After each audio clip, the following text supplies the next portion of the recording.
this is a good way. This guy booked a call, said to the setter, let's put into numbers. How much is it going to cost me? It's like some bullshit. Hey, I missed the meeting. Sorry. And then something. Gone. Missed a call. And then what did he say? Yeah. Here we go. Hey, do you have time today to talk? So he's obviously like tried to get back in the funnel. I gave him a call. Hey, this is just Ben from the 1% Club. How are you? I'm doing good. How are you? No, doing well, man. Doing well. I missed your call before. I was just on another meeting. I know we had a scheduled call a while ago. Yes, sir. And I think, I'm not sure what happened there. But I missed it. I thought it was like 3:30, and apparently it was like 3 something, and, so I had just completely missed it. I think by the time I got on, you had already got off and stuff like that. Yeah, that's all right. Well, good to connect as well. But I know ultimately you're looking to get some help with your trading. Is that right?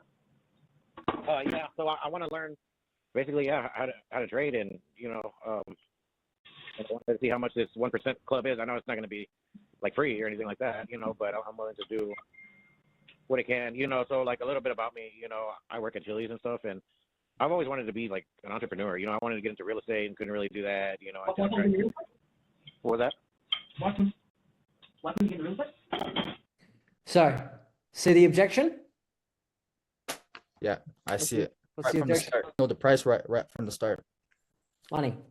And now if you listen to this, so this is like that's like sales IQ thinking. Bang. Price. Didn't need to tackle it then and there. But now, see what I've done? Watch this when he says this.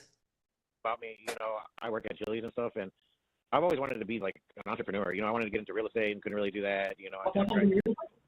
What was that? So I didn't hear what I didn't catch. I said to him, he said to me, it's like, oh, I've always wanted to be an entrepreneur. I tried to get into real estate, but I couldn't. And I cut him off and I said, why couldn't you? Money. Ready? A lot of times you need money just to... Why couldn't you get into real estate?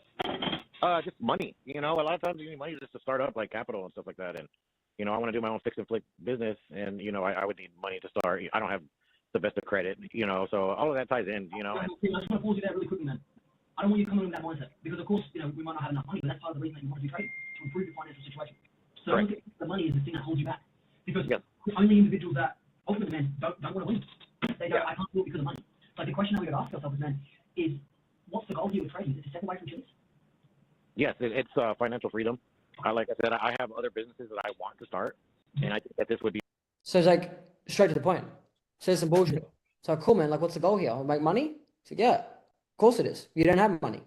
So it's like obviously this is a little bit unorthodox because like this is like he booked a call, and like I'm just more direct now. I just kind of slap them around because when they say they don't have the money, I just know where it comes from, because I know human psychology. So I just break it down from a human psychology level. This guy doesn't have money. What does that mean?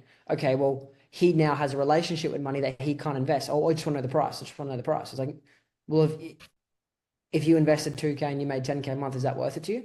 Yeah, why is it though? So like from a human psychology perspective. So obviously like I don't expect you to like to grasp on things straight away, but just so you can kind of see like my approach with these prospects. No, and I'm pretty much confirming him to have another call. And then So I just have one more question. So since you cut him off, right? You didn't answer the question. So what would you say as a setter if he keeps asking about the price? Since you're not, I don't think you're allowed to say the price, right? Since you're a setter.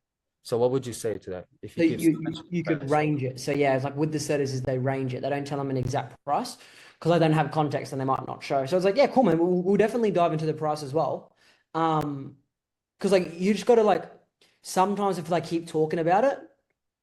It's like, yeah, cool, man. We've got, stuff ranging depending like how much coaching and support. So like you want to loop them as many times as possible without giving them a price. So they're like, oh yeah, like how much is it? And you're like, cool, man. Yeah. I love it. Straight true to brother. It's like all dependent around how much coaching and support. Like we've got stuff with like one-on-one support, group coaching, full portal access. We got like, just a couple coaching calls. Like what do you want?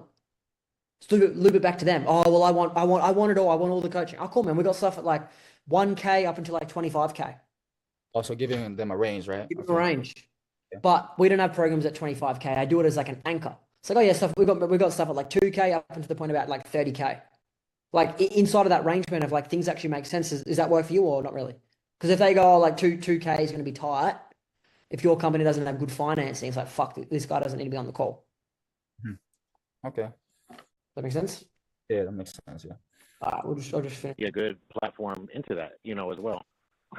I heard, investors and, wealthy people have 7 streams of income. I got like a few ideas, but I need to get started with, Hang on. I'm going to stop you there. Don't worry about getting 7 streams of income if you're making less than 10K a month. Like, the thing is, these guys say make 7 streams of income, but until you're making 10, 20K a month, it doesn't matter. Have 1 stream of income that's making you at least 20K a month, and then you worry about the next stream. Otherwise, you're just going to split your focus. Because, like, what are you bringing in right now from Chili's? I bring in, let's say, 32 after taxes, after insurance. Okay, so would you be mad if you were bringing in 10K a month from trading? No. Okay, so then don't worry about the other money right now. Just reframe him, because like, oh yeah, I want to have this business, this business, this business, this business, and I'm like, rather, if you're worrying about having multiple fucking businesses and you ain't making 10K a month, you got something wrong. Because like, what's happened is people have programmed everyone to like, you got to have multiple streams of income to be rich and be wealthy. But realistically, if you had 5 different businesses making you 2K a month, or 1 business making you 10K a month, what would you prefer? 1 business making 10K a month. It's very simple. So it's like, fuck this out of your mind, man. It's like, just focus on having 1 stream of income right now. And now this guy is like in the chat posting wins inside the community. He's getting fucking wins, this guy. With this guy? This guy is getting fucking wins because he put a $200 deposit down and then he pulled from his 401k and then paid 1,700 US. But it's like, made it work because I put him in a state of like, fuck the money. Because you wouldn't have this mindset around money if you had money, right?